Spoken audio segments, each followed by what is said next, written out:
Welcome to Grounded Wellness, your go-to podcast for simplified and trusted information on how to live a more non-toxic and holistic life. We're your hosts. I'm Bethany McDaniel, founder of Primally Pure, biohacking enthusiast and mom of 3. And I'm Courtney O'Connor, holistic esthetician with over 15 years experience in the healing power of touch and holistic skincare rituals. If you've ever Googled biohacking, you might think some of these people are crazy. And as a self-proclaimed biohacker, I totally get why. Biohacking can definitely take things to the extreme, but don't write it off just yet. In today's episode, Courtney and I cover a wide range of biohacks. We touch on basic and accessible biohacks, but also dive into some more obscure and advanced options. Let's dig in.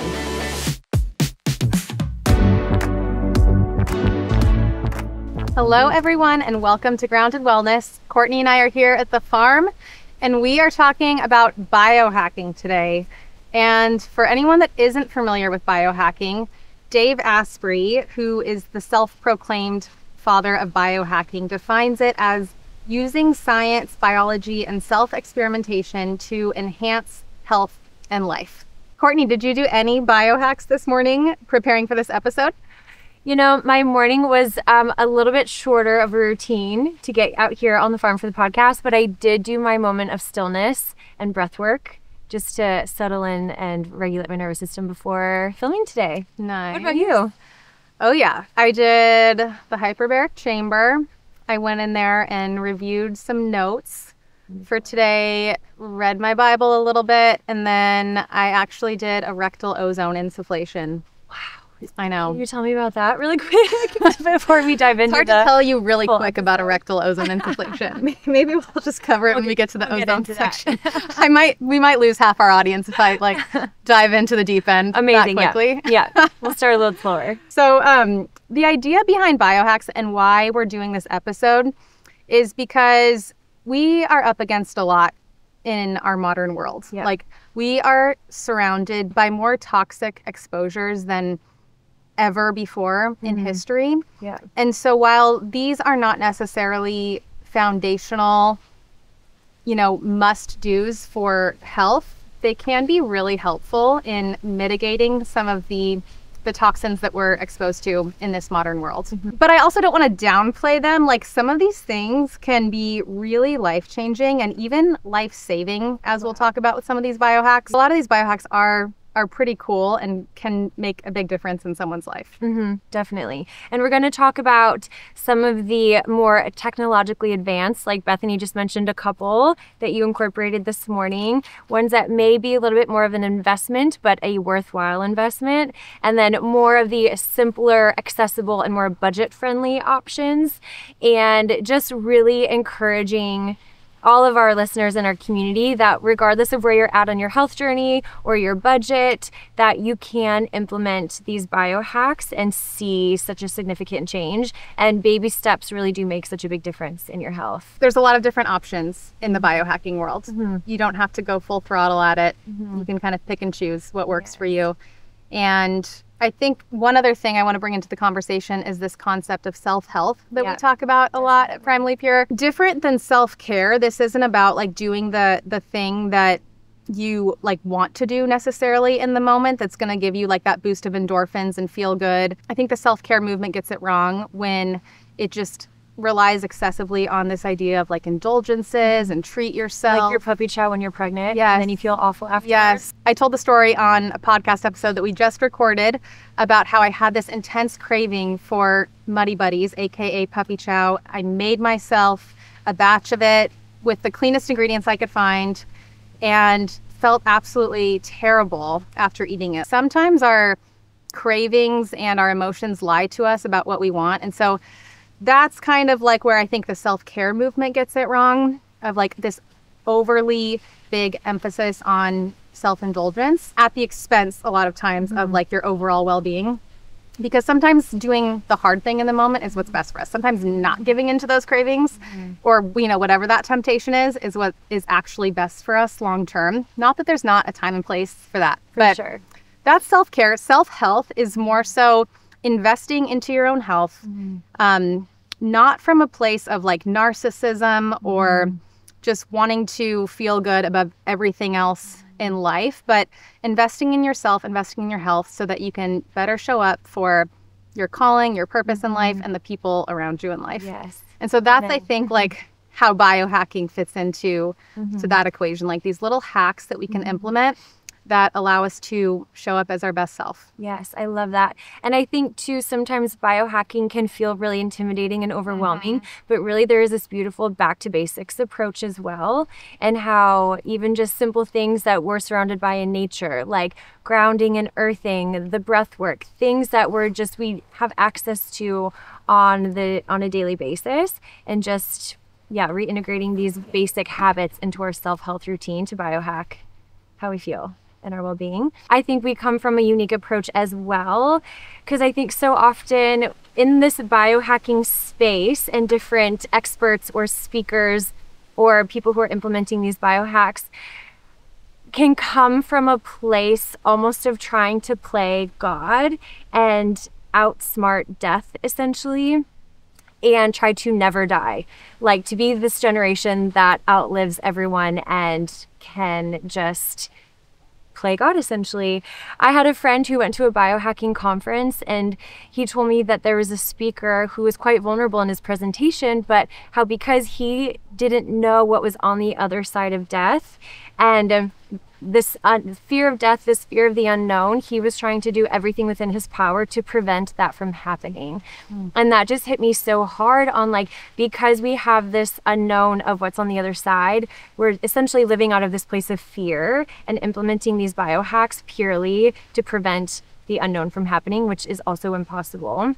And so just wanting to come from a place of the self-health perspective, wanting to remain present and show up for our purpose this side of heaven here on earth. And I think, to us, these biohacks aren't to try to outlive or play God, but to really just show up more present for our purpose and the people we love.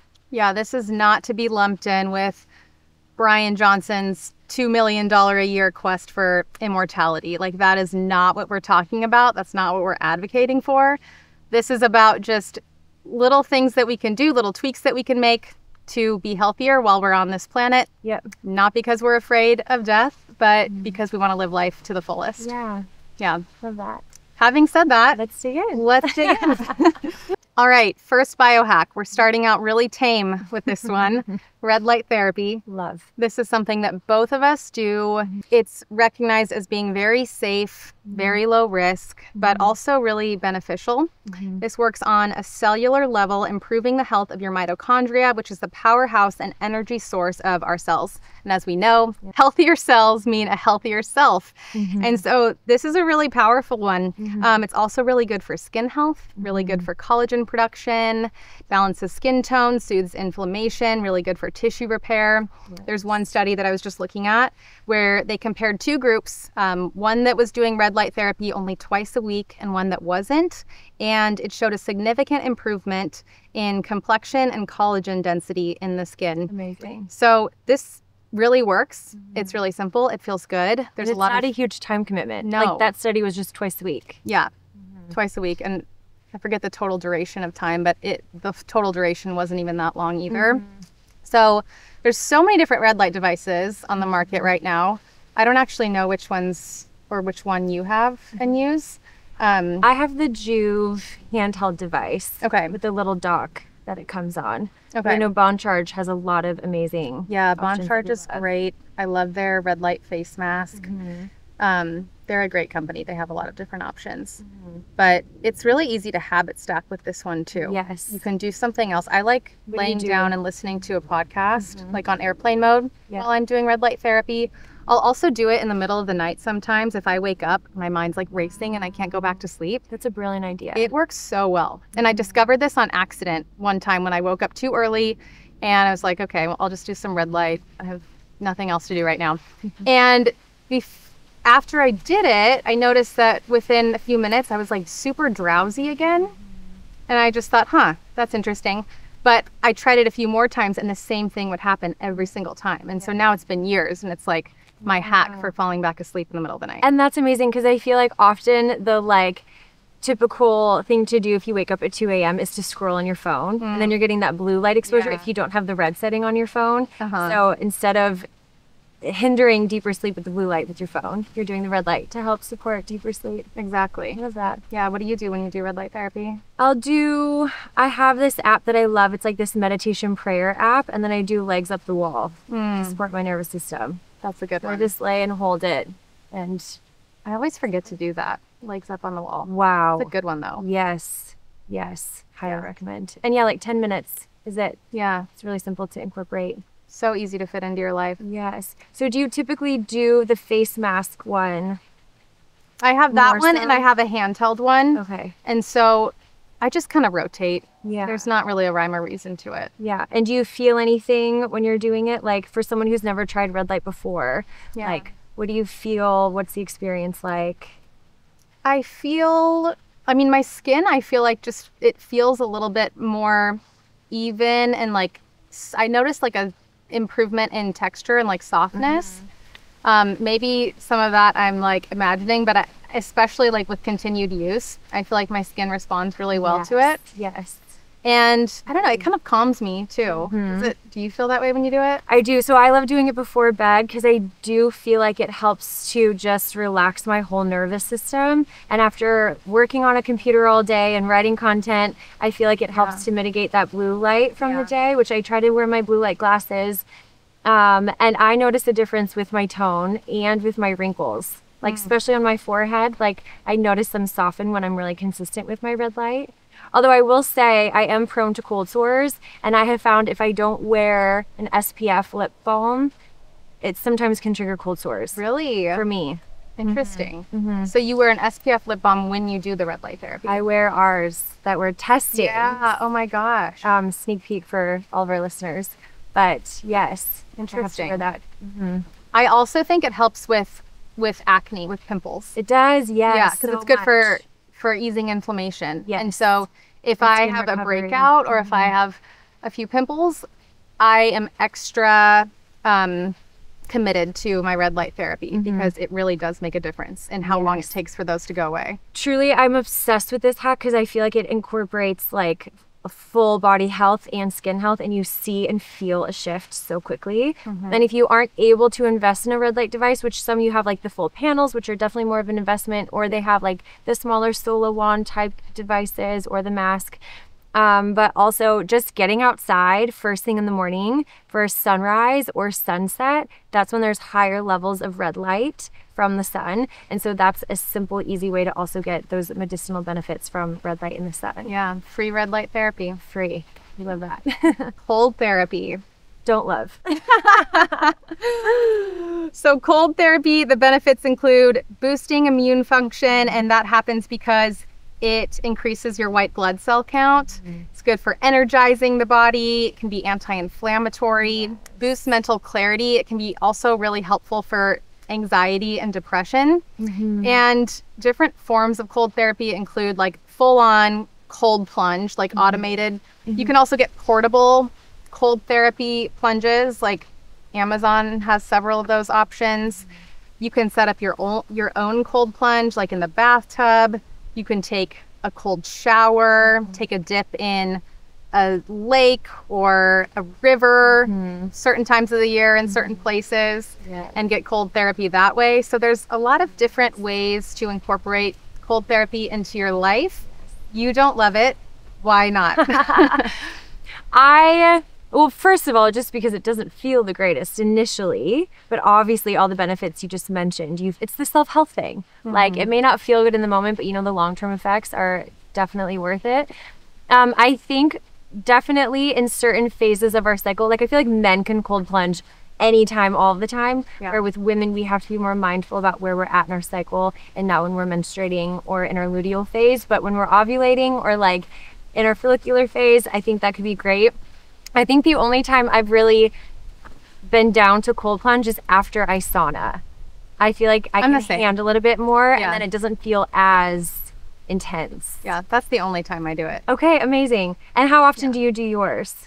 I go in phases with it. Sometimes I'm in it like multiple times a week, and sometimes I'll go weeks without doing cold therapy at all. So it just depends. But Yeah, no, I only do it after the sauna. Amazing. I mean, it feels the best to me doing it then, and it's the easiest because cold sounds nice after you've been in the heat for so long. So that's the only time that I do it. And also, like you mentioned, the cycle, I'm the same way. I won't do it right before I start my period or during my period, but afterwards. What's the middle phase again?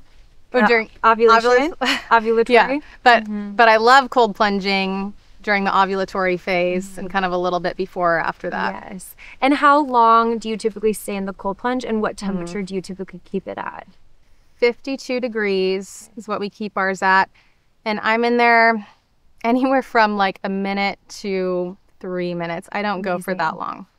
But oftentimes too, I'm like a minute and a half, and then I go in the sauna for another 10, and then I get another minute and a half or 2 minutes. I've heard 11 minutes per week is like the sweet spot. Okay. In total? Yeah, total. Amazing. Like for the whole week. Yeah. Yeah.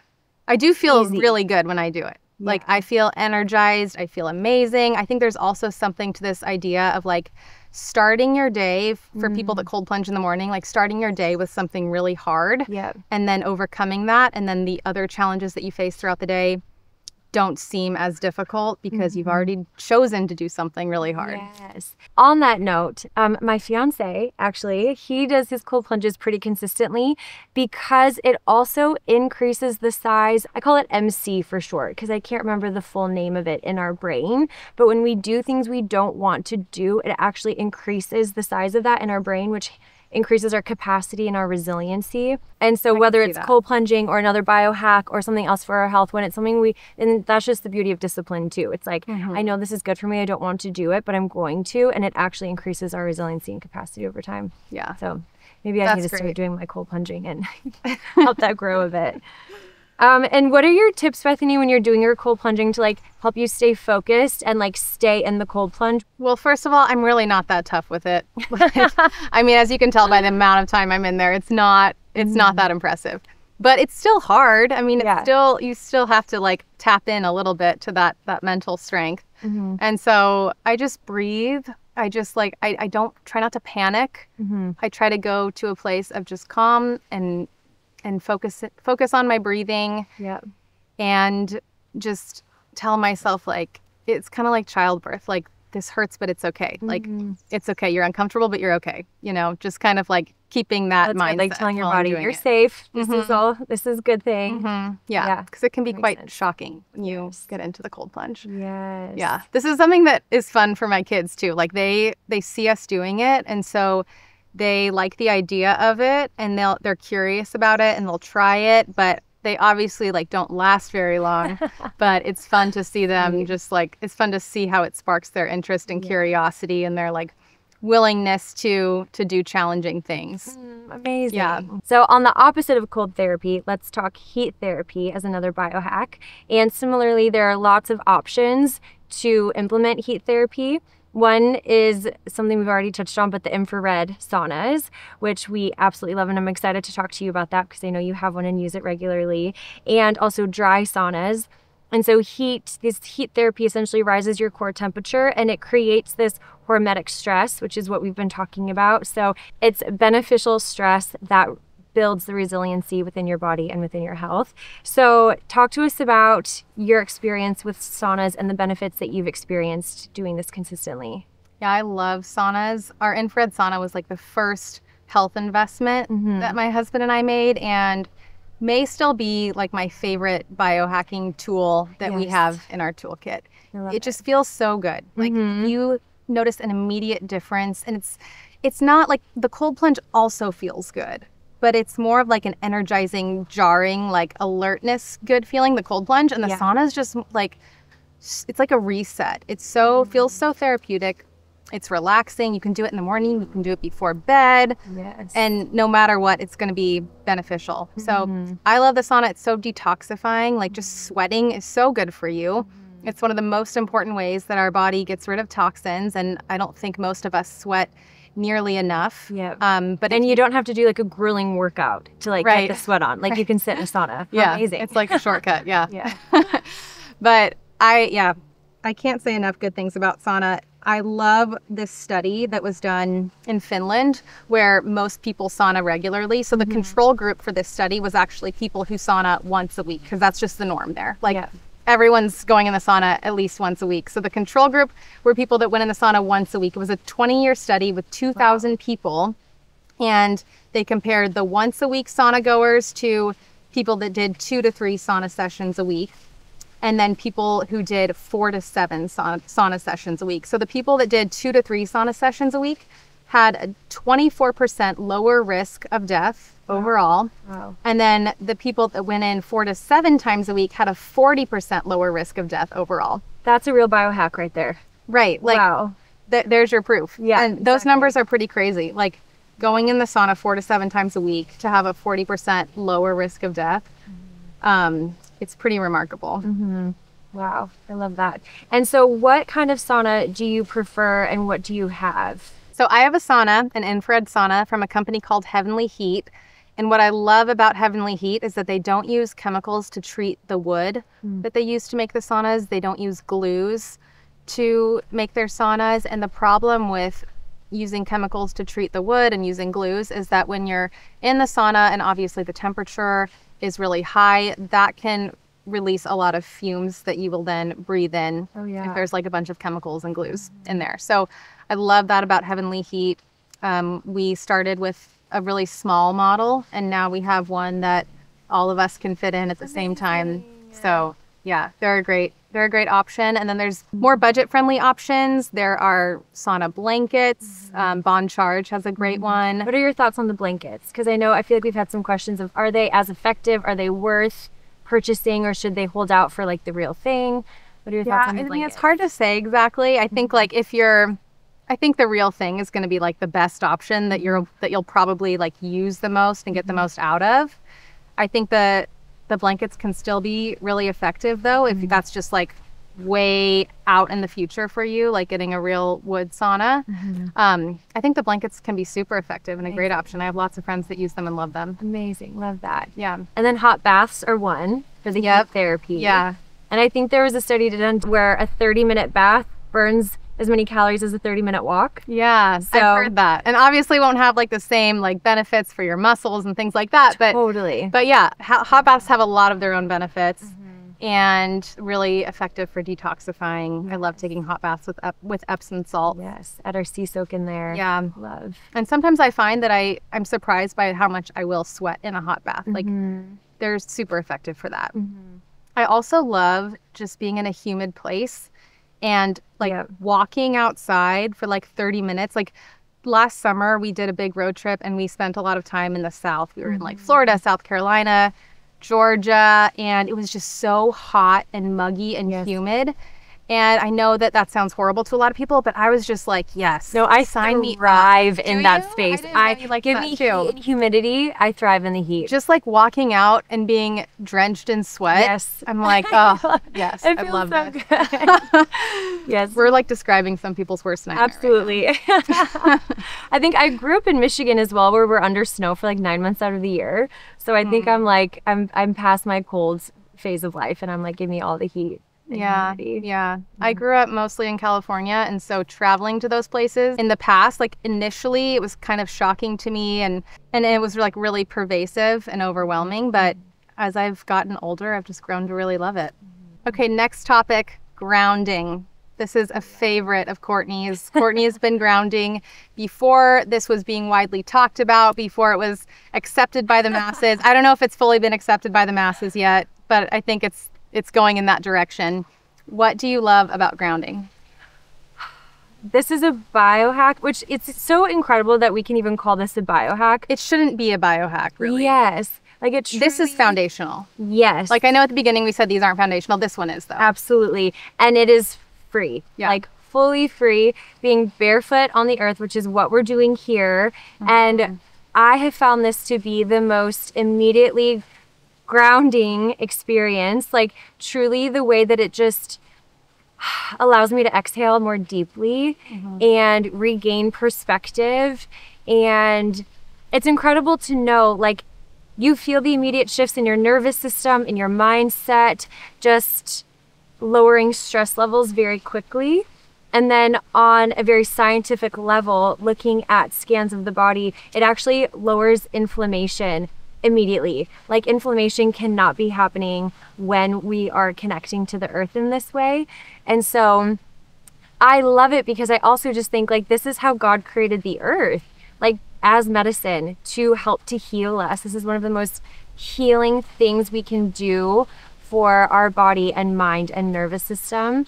And it's super simple. You just slip off your shoes and just enjoy the earth. Yeah, it's really amazing. And like you said, there are literally scans that show the before and after. And within seconds of grounding, like you can see in these scans, the inflammation just radically decreases. Like red inflamed areas, once they're grounded, become shades of green and blue in these scans that show like inflammation and measure inflammation in the body. And the reason this works is because the earth has an abundance of free electrons. And so when we're inflamed, when any part of our body is inflamed, free radicals will steal electrons from the nearest possible molecule. But when we're grounded, the free electrons flood the body and go towards the area of the body or areas of the body that need to be repaired, and just flood that area with an abundance of free electrons. So there's real science behind this. It sounds simple. It sounds woo-woo, but it's not. There's legitimate benefits to grounding. We had Clint Ober on the show recently. He is known as the grandfather of the grounding movement. And I love this quote from him. He said that the rubber-soled shoe was single-handedly the most deadly invention of all time. Wow. Like so powerful. And the reason for that is because it separates us from the earth. When we were wearing, leather shoes made with natural materials, we were always connected to the earth. And since the invention of the rubber-soled shoe, we have lost that connection to the earth at our expense. Yeah, definitely.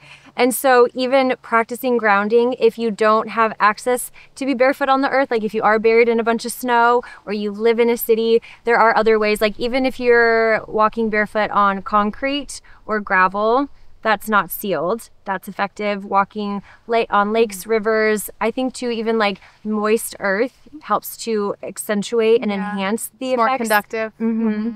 And there's incredible companies like Clint Ober's called Earthing, and some other amazing shoes like Earth Runner or Roam that you can actually, what is that one called? Bahe. You can purchase grounding shoes. So even if you don't have access to earthing or you don't feel comfortable walking barefoot all around, like at the beach, it's very socially acceptable for me to walk barefoot everywhere. You walk barefoot everywhere, period. Whether or not it's socially acceptable. That's true. That's true. And even sleeping mats for grounding, that's something I've invested in and I've had on my bed now for about a year. And I truly remember when I first put it on my bed, waking up the next morning, I was like, I have not slept that deeply in so long. I feel the same way. We've had ours for a few months now. Yes. It's a game changer. And I felt like that was the best investment piece because I'm like, what's like the longest I can be connected to get the benefits of grounding? And it's when I'm sleeping in my bed. And there's also patches that you can purchase. And I actually have such a cool story with one of my dear friends. And Clint has done some studies with his products too that have shown similar results. But she had a lump on her breast and she put the grounding patch on the lump. And within a few months, it was gone. No way. And Clint said he did a study up in, I think, Marin County in Northern California, where there was countless breast cancer cases in a really condensed area. And so they brought their grounding products up and did this test with these women and told them to put the patch on the breast until the tumor was gone. Just keep it on. And he said some of those tumors were gone in 3 days. What? Profound. That's insane. Crazy. And he has like all these studies on his website and can look deeper into it. Yeah, earthing.com is a great place to start if you're interested in grounding products and Clint Ober's book as well. And we like to do some of our facials on the farm sometimes where I'm grounding. And he's talked about as well that even if you're earthing and you touch somebody else, they get the impact and the benefit of earthing as well. So even I love being barefoot on the earth doing facial treatments because then there's the added benefit of being grounded during your facial for even deeper parasympathetic support and lower inflammation levels. Yeah, there's nothing like a grounded facial at the farm. I've had one of them and it was the best. So good. Let's talk about ozone therapy. I know we both have a little bit of experience with ozone. I have an ozone generator at home. Shout out to Simply O3. They make amazing ozone generators. Ozone has a lot of benefits.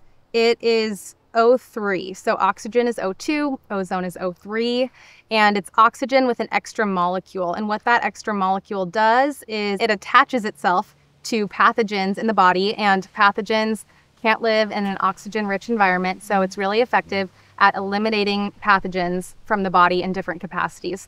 It can be infused into water that you can drink. It can be infused into oil that you can use on the skin. You can use the gas in your ear canals, which is good for the brain and eliminating pathogenic bacteria in the brain. You can also do rectal ozone insufflations with the gas. Now we're going to talk about We're going to talk about it. You can do vaginal ozone insufflations with the gas. So it can be administered in a lot of different ways. It can be used in IV form to purify the blood. And so I've done several of these at home with my ozone generator. So I'll unpack the rectal ozone insufflations a little bit. Rectal ozone insufflations are a really good way to get ozone gas into your bloodstream without using IV ozone, which I'm not able to do that at home with my generator. I would need to go into a clinic or a doctor's office that has that type of ozone set up. Rectal ozone insufflations are like the next best way to really get that hit of ozone into your system. I've noticed personally that it really helps with mental clarity. Like I was doing a lot more of this when we were dealing with mold and trying to detox from molds. This is a really effective way to eliminate those pathogenic bacteria from the whole body. It has a systemic effect. So you administer it rectally, but it really has like an effect on your whole system. Definitely. I did a lot of ozone gas in my ear canals also when we were recovering from the mold stuff. And I always have ozonated olive oil at home. I haven't actually made this myself with my generator, but I get it from Pure O3. So my generator's from Simply O3, but I get the ozonated oil from Pure O3. And I know you have experience with the oil as well. Yes.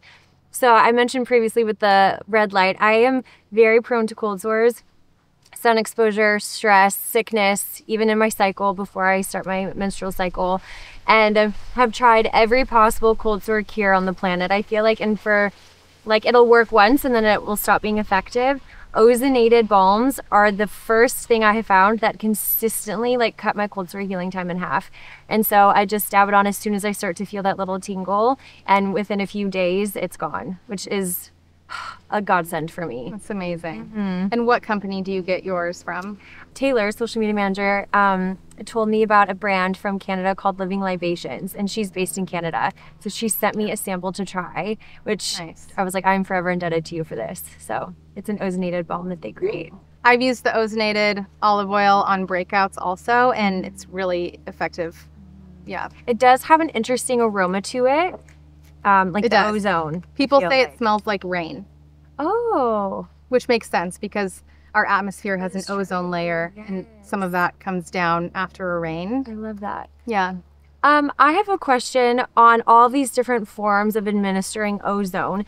Were you guided by somebody? How did you learn about this? And are there specific protocols that you have to follow? If you Google ozone, probably a lot of what you'll see is that this is unsafe and dangerous and that you shouldn't do it. But ozone is widely used in medical settings in several other countries, and it's really, really safe if you dose it appropriately. And so it can be unsafe if you don't have the right dose, but Simply O3 has amazing guides and instruction manuals on how to dose each type of ozone that you can do based on what you can do with the machine and the setup that you have. And so those were really helpful for me. I also just did so much research on my own before I started doing anything with ozone. And I'm in touch with a local ozone expert here in Menifee, not too far away, who has been really helpful in kind of guiding us on how to use it appropriately. But it's super, super safe if you get the right dose. You don't want to overdo ozone. You definitely want to research it, before you just dive in. And ideally like find someone to work with and ask questions to. But this can be a really beneficial biohack, especially for anyone who has a high viral load or parasitic overgrowth or has dealt with mold illness. Ozone can be life-changing. Wow. Which I feel like we all need that then. Like I feel like we all kind Basically. of can be exposed to those or have those in our body. So Yeah. thanks for There's a introducing place us for to it. Yeah. Mm-hmm. There's another biohack that I feel like is kind of in the same vein, like maybe new to a lot of our listeners and may feel a bit intimidating. So Bethany, talk to us about hyperbaric oxygen chambers, what they are and why you love them and why you have one. Yeah, hyperbaric oxygen, it sounds kind of wild, but it's a really like safe and pretty tame biohack, I would say. We have a hard shell hyperbaric chamber in our home. This was like a recent investment that we made. Some people invest in Bitcoin. We invest in health devices. I love it. But basically what it does is it floods your body with pressurized oxygen. So you go into this chamber. There's different sizes. Ours is a decent size where like I can fit in it with my husband. I can fit in it with one of my kids. So it doesn't feel claustrophobic for me, but you go inside, you shut the gate, and then you start pressurizing the chamber while you're breathing in pure oxygen in a tube through your mouth. And the pressurization process takes like 10 minutes.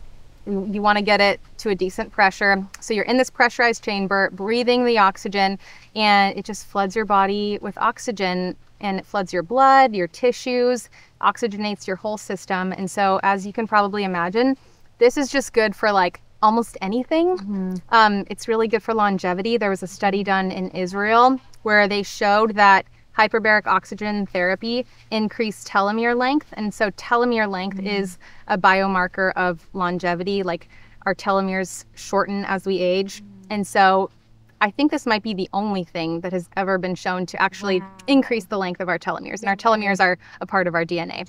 So really good for that. It's been approved for like, I want to say 10, 12, 14 like medical quote uses where a doctor can actually prescribe hyperbaric oxygen therapy for something. I think some of those things are like sports injuries, crushing accidents. So like if let's say your foot is crushed in an accident, a doctor can prescribe, like literally write a prescription for hyperbaric oxygen therapy. When I broke my heel and I had to go to my wound care center, there was a huge hyperbaric oxygen chamber section. And I knew at that point that you had like started doing this practice. And I was like, oh my gosh, it's at the hospital. That's crazy. Yeah. Oh, did you do it at all? They didn't prescribe it to me. I wonder if you asked. I was right next door. Should have. Yeah. I did do red light therapy though. That's something I meant to say. So for injuries and healing, near infrared light. Yeah, I mean, it should be prescribed for so many more things than what it's like been approved for.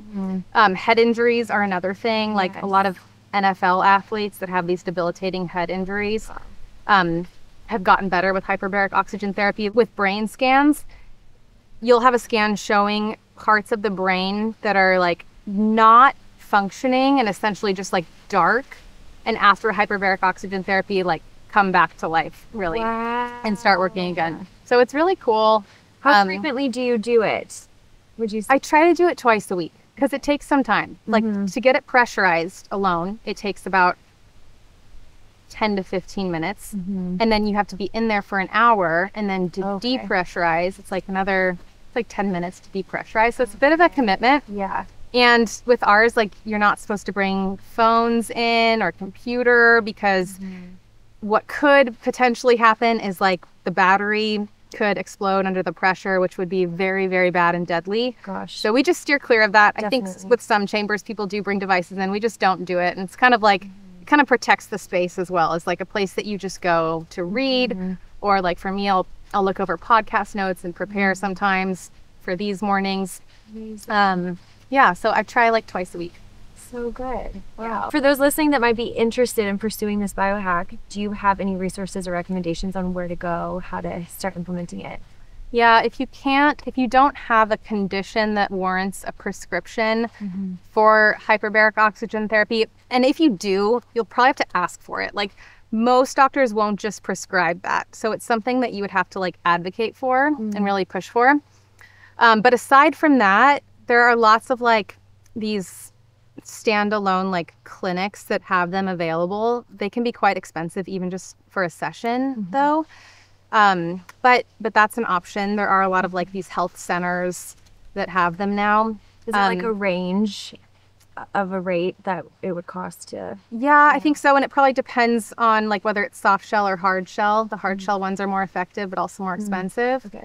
If this is something though that like you think, for anyone listening, if you like you think that you would really benefit from this, or a family member in some capacity, like I would recommend pooling together with a few friends or family members and maybe investing in one that can be shared amongst like a group of I people. love that idea.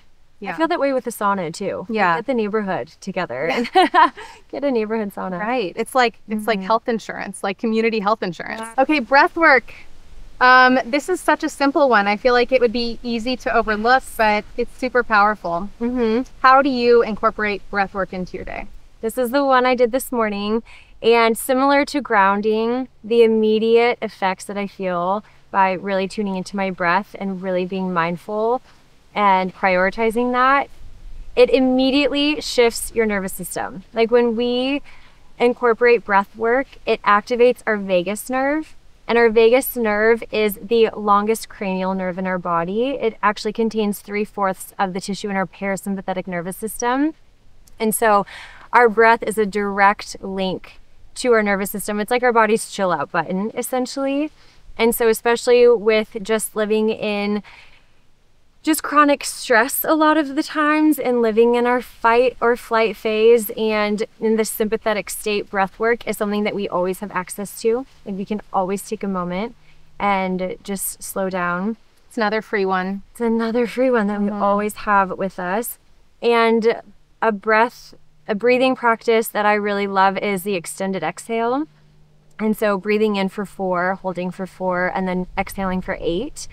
I think oftentimes if you think about it, like if we're afraid or stressed or scared, we do this like short little gasp of an inhale. Yeah. But then when we're like settling in and we feel safe and we feel relaxed, we let out this like sigh. And so really kind of honing in into that sigh and that exhale helps to trigger that parasympathetic nervous system. And That's another trick that helps me go to sleep. The Breathing. extended exhale. Yes. In particular. Do you follow a certain pattern, or do you just...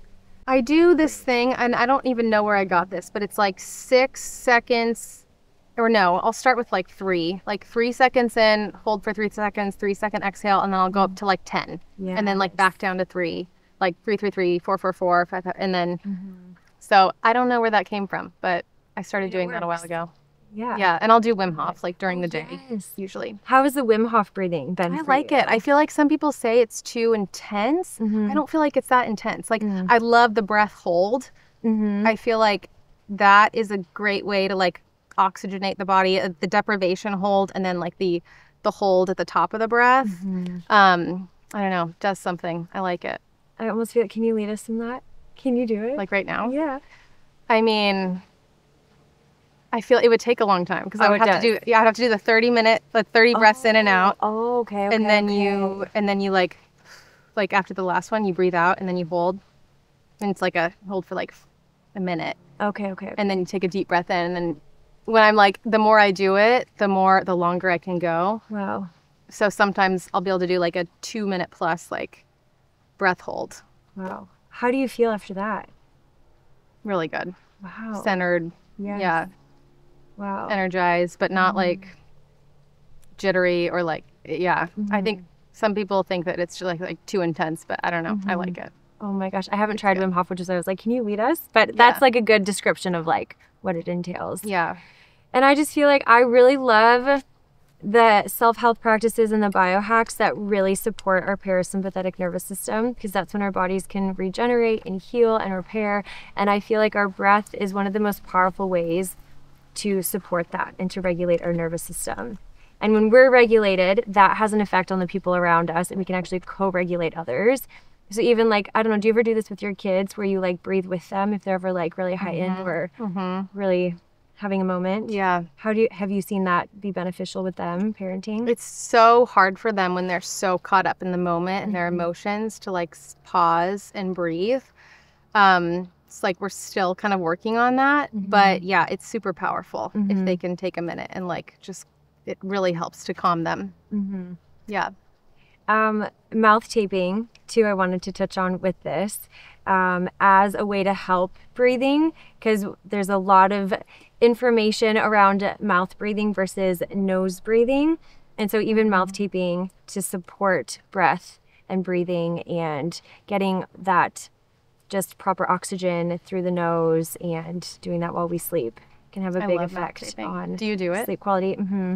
I love it. Similarly with the grounding mat, the red light before bed, the mouth taping, best sleep of my life.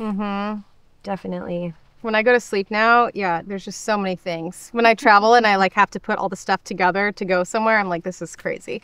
But it's like, I don't bring my grounding mat actually, but at home it's like the grounding mat. It's the sleep mask to like get rid of any bit of light at night. It's the earplugs, the mouth tape. It's like so many little things. Sleep is the number one biohack, I feel. Yeah. Like that is so important to optimize. So all of these are supporting deeper sleep at the same time. It's worth it. And I think even the breath bit, going back to like your cold plunging, like what's helping you maintain your time in the cold plunge is your breath. And so even like helping to manage pain and get through stressful situations, like it's a really, really powerful tool that we always have access to. Yeah, and birth. And birth. For that too. Yes. Not like the old school like like I think women were doing that a lot in like the 90s maybe, and it's like not the right move, right? When my sister was in labor and I was there by her side to help support her, and I knew nothing about birth at that time. I mean, I still don't know that much, but I went up to her ear to help guide her breathing, and that's what I did. And she was like, that is not helpful. Stop breathing in my ear. It's like what we always saw in the movies growing up. That's why. I was like, this is what I've seen. All right, last biohack we're going to touch on is fasting. So also, in my opinion, something that is like foundational to being human and has always been a part of being human, whether by choice or out of necessity. I think that our bodies are capable of going for periods of time without food.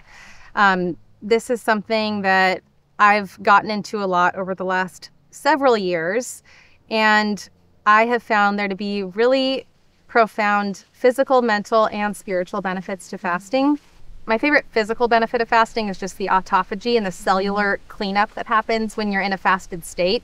So when your body's not focused on digesting and putting all of its energy into breaking down food and extracting energy out of the food, this cool cellular repair mechanism called autophagy is activated, where old and broken down cells are recycled and better functioning cells are made. And so the best way to activate this is when you're in a fasted state.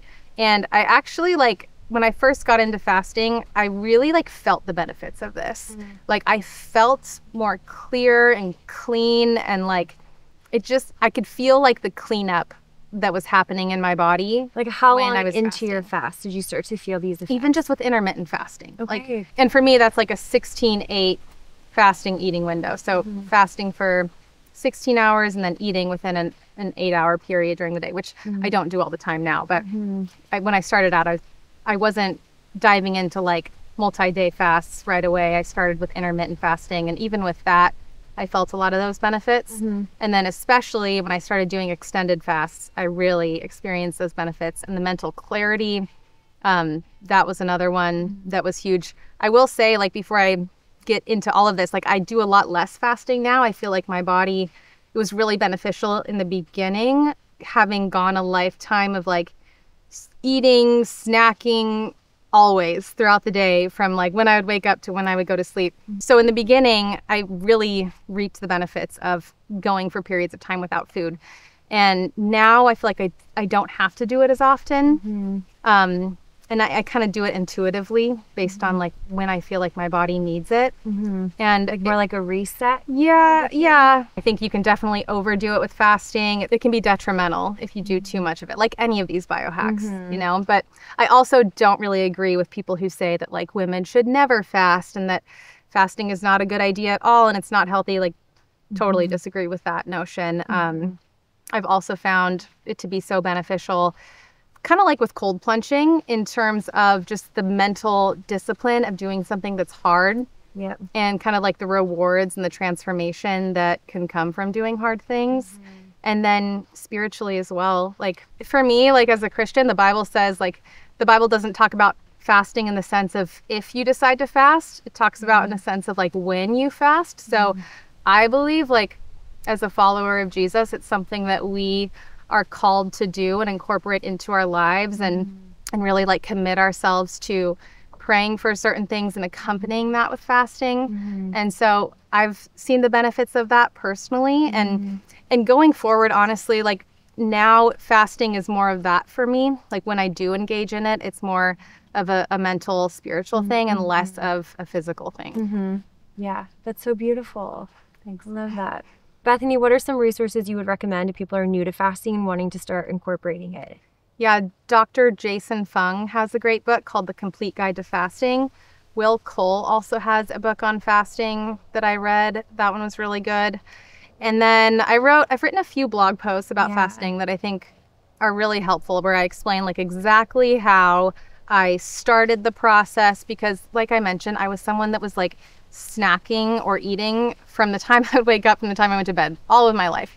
And so initially the idea of fasting just seemed really scary and honestly kind of impossible. Totally. But I really break down in these blog posts like exactly how I went about it in a gentle way that wasn't like too much of a shock to my system. And it started with intermittent fasting, just shortening my eating window throughout the day and then kind of shortening that more and more and more.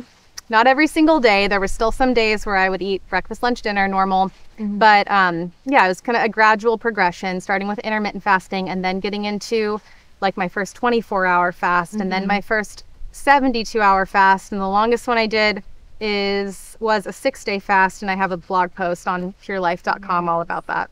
The comment section has been going off on your fasting exploded. post, and everyone's sharing their own experiences and their journeys. Yeah, and that's like actually a really good place to start and to hear other people's experiences on fasting too. Yep, definitely. Yeah. And we'll link those blog posts and book recommendations in the show notes too. So as we wrap up our favorite biohacks, there are several others that we haven't talked about, either because we haven't tried them yet or we have tried them and we hate them. So let's just quickly go through a few that we haven't really talked in depth about and why that's the case. Yeah, let's do it. NAD plus IV therapy. Do you have thoughts? The only thoughts I have is that I was seeing an endocrinologist a few years back who takes a very holistic approach. Like her whole emphasis was on balanced nutrition and stress reduction and supplementation. And we weren't really getting very far, and she recommended this for me. I never did it, but it was on her recommendation, and I truly trusted her and her approach and her holistic mindedness. And so I was open to it, but then I didn't actually pursue it. So it doesn't really answer the question, but it was on my radar for a little bit. Yeah. Would you do it if you were presented with the option? I think I would, purely because it was almost as if she had prescribed it to me. Yeah. Like, I think this would be really beneficial after taking all my labs and knowing me intimately for like 2 years. Yeah. Because I trusted her. But I honestly haven't done my own personal research even on what it is or what the effects are. But purely because I was working with her, I would. I know it's good for longevity. That's really all I know about it. But I think it's been like well studied, and I think that there are probably a lot of benefits to it. But what I don't like about this one is that it takes so long. I've heard it makes you feel like you are like crawling in your skin, like it jacks you up. Ooh. Like how people describe it is what I would imagine it feels like to be on speed. Wow. I know. And so that's a bit of a turnoff for me. Yep. And then the IV, because it does have that effect, you have to go so slow with it that I've heard it can take like 4 or 5 hours. In terms of the cost benefit analysis, like this one, the cost for me just feels like it might be too high. Yeah. And I'm not interested. Okay. And it's really expensive. Okay. I think actually that was one of the reasons where I was like, maybe I'll pause on this, because I did look it up at a local clinic and it was quite expensive. Yeah. Yeah, not worth it in my opinion. I like to stay calm. So if that makes me feel like I'm on speed, no thanks. And maybe it doesn't. Like if anyone's tried it, please let me know what it. I know. I would give me like a solid description of what it feels like, but it doesn't sound fun based on what I've heard. Yeah. Okay, coffee enemas. This is one I just can't get behind, pun intended. But I have tried it twice, and it just can't do it on a regular basis. What didn't you like about it? I think Everything. She's like everything. I think it just feels like slightly invasive. Mm-hmm. And Like you were violated. a bit. And like having to lay on the bathroom floor and then go to the bathroom feeling like I was just in India for 6 weeks. Like, I'm not here for that. I get that. I did coffee enemas regularly for a really long time, and then I stopped when I got pregnant with my son. And that was 2 years ago. He's two now, and I always thought like, oh, I'll get back into it, and I just haven't felt peace about like diving back into the coffee enemas for whatever reason. I think it is like a bit of a process too, and then the cleaning, like the brewing the coffee, the cleaning. Another one that just it feels like a big inconvenience, and I know like I've done it regularly, like when you get in the habit of it, it's fine, but it just hasn't been something that I've been eager to like dive back into. Had you ever done water enemas or purely coffee? No, I've never done a water enema. I've Okay. only done coffee. Because actually I did the water ones. I have never done a coffee, Okay. but it was water that I did. I do love the feeling afterwards. Like you do feel really clear-headed and good. But I feel that way from doing ozone insufflations, rectal insufflations, and that's a lot less of a headache. I also do colonics. Yes. I do colonics once a month. I think I would prefer to do that. Just have someone else. Yeah, exactly. Take care of it for Exactly. me. And you don't have to deal with any of it, any of the mess or any of the like pre or post stuff. But I do like my monthly colonics. Is it a similar experience like how you feel after with the coffee enema and the colonics? Yeah, because she flushes me with water several times, and then she does a coffee flush at the end. Cool. So you still get that boost in glutathione and like the mental clarity and all of that. So Amazing. Float tanks, how do you feel? okay, I've done this twice now, and so for anyone who's unfamiliar, it's like a big tub that's highly concentrated with salt. It's like so much salt that you just float on the surface. And I think what people say about this is that it's super relaxing. I know at the place that I went to, they were saying that a lot of veterans would come in, and it would like, it was the only place that they were able to really relax and sleep. Like some people would come in and sleep in the float tank, like overnight. So I could see there being a place for it.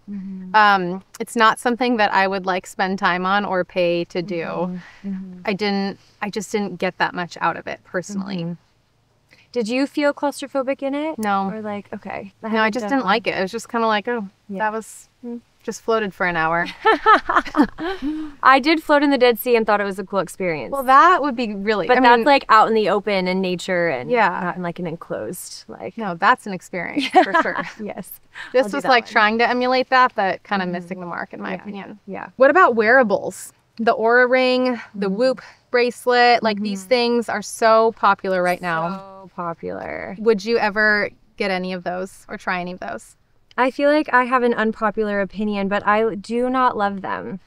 I feel like sometimes it can just feel a little, like I think if you had a very intentional purpose for it and you're tracking something that's like vital to your health and you're trying to see balanced, and it can help you reach those goals in a very specific way. But I feel like it could easily just become like a little bit obsessive with like tracking all of this data and all of these numbers, and it just feels like too much. And unless I'm really using the data to make, like if you're using the data to make changes in your health, but just to track it feels like An extra variable that you maybe Yes. don't need. Yeah. Yes. And I don't how I love having something attached to me at all times. So Yeah, I agree. I think they can be valuable just depending on what your goals are. I was really interested in getting the Oura Ring several years ago, but this was when my son was little, and I'm like, I'm being woken up multiple times a night. Like I have all of these things outside of my control. I don't want a device telling me like, you slept horrible last night. Like, okay, I know I did. Yeah. There's nothing I can do to change that. So in the beginning, I'm like, I don't want to deal with that like stress of having something tell me that I'm not doing well when there's nothing I can do to change it. Yeah. But now I kind of almost still feel the same way. Like if I make a choice that is going to impact my sleep or my heart rate variability or whatever, it's like most of the time I try my best. And if I don't, it's because I'm intentionally choosing to like sacrifice this health marker for this other thing. And it is what it is. And I'm choosing to do it. And I know it's like, I just, I don't know. I feel like if you have an awareness of these things already, maybe it isn't as necessary, but that's just my 2 cents. Yeah, same. Some people love them and get a lot out of them. Yes, which is fun when I have facial guests who wear their Oura ring and then they look back at that day, they took a nap during that hour of their facial. Like that's how deeply relaxed they were. Is their ring thought they were sleeping. Cool. It's interesting. Like totally is interesting. interesting. If you're in the right place in life where you can take it all like as information and not let it impact you too much or like stress you out too much, that it can be helpful. What about rebounding? Oh, love. Yeah. Love. That's an easy one. Yes. Yeah. Have one. Love it. It's just a simple, fun way to get your lymphatic system going, which is so vital for health and makes you feel like a little kid again. And you really only need you can do it however long you want, but even just like 3 minutes in the afternoon can provide such a benefit. That's a good bang for your buck. Great bang for your buck. Biohack. Okay, I think that was a good one to end on. Good Yeah. positive light one to finish up with. Yes. Bethany, I love your biohacks. They're so inspiring. And just seeing how you implement these as a mother of 3, running a business, it's like it is possible to take care of your health. And it's so vital to show up with the purpose that you feel called to follow this side of heaven. And so thanks for sharing all of your insights today. So grateful. Thanks. And I love your simple approach to all of it. Like you don't have to have all the things. Sometimes they can be helpful and beneficial, but there's also a lot you can do on your own with just the earth and your own breath work and just so many different things that all of us have access to. Yes.